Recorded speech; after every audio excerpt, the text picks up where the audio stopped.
Please আমার একটা জায়গায় নিয়ে যাও যেখানে কেউ আমাকে চাইলে খুঁজে পাবে না।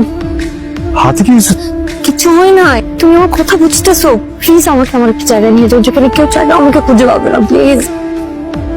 কি করবে এখন? আজকে যদি সাকিব না থাকতো কি হতো তোর? কি হতো? একা সব কিছু করতো। তোমার ছেলে কি করাইছে?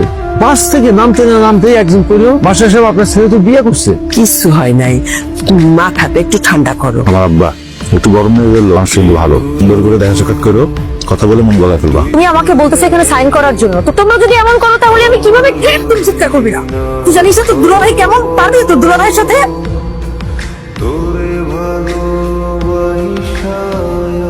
বড় আপুর সাথে কি এরকম ব্যবহার করে? সাইন করো। আমি কিন্তু বস সম্পত্তি লিখে নিচ্ছি না।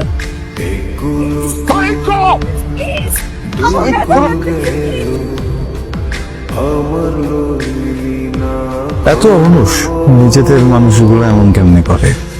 রেহানা আজ থেকে এখানে থাকবে। মা তোমার যতদিন ইচ্ছা তুমি এখানে থাকবে, কেউ তোমার কিচ্ছু করতে পারবে না। শোনা কি আমার এটা নিয়ে যা, আমার একটু টাইনে ধর। তোমার এটা টাইনে ধরতে গেলে তো আমি পড়ে যাবা না। কাজ করো, তুমি বালতিটা ধরো। আমি উঠে গেছি, এবার তুমি একা একা উঠে আসো। শোনা ওই দেখো জেলার আসতেছে মাছ ধরে। ভাইয়া কি মাছ ধরলা? দেখে যা। মাছটা দেখিস অনেকগুলো হয়েছে তো।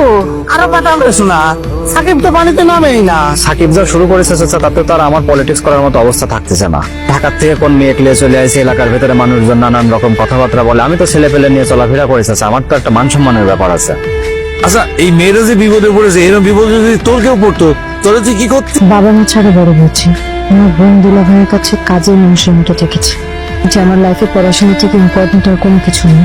আমি আমার লাইফে অন্য কিছুকে এত প্রায়োরিটি দিতে চাই না।